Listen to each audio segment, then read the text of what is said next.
Samantala, hinimok ng isang election watch group at ilang political analysts ang Commission on Elections na tukuyin na ang mekanismong gagamitin sa halalan sa susunod na taon.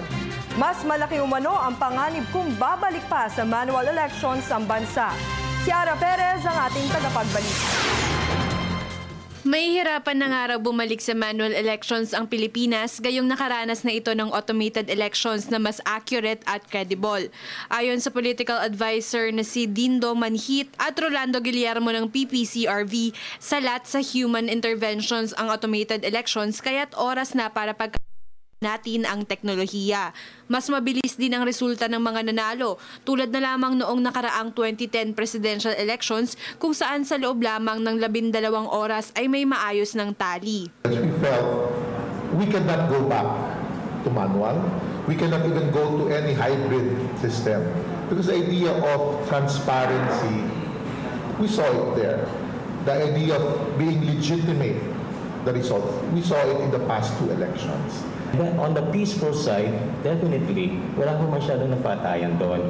And our volunteers also were at a very safe stage kasi wala po masyadong tension. No? The appreciation of the votes were not there anymore. It was the machine reading it. So it was not being read. And also, on the meaningfulness, this is a milestone for the Philippines.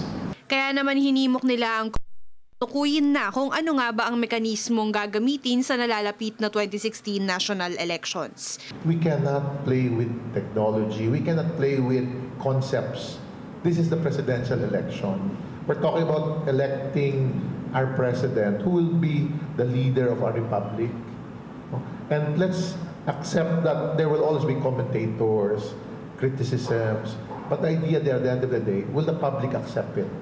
And what we have seen in 2010 and 2013 is there's actual legitimacy on the results as we have respected those who have voted and those that were proclaimed as winners.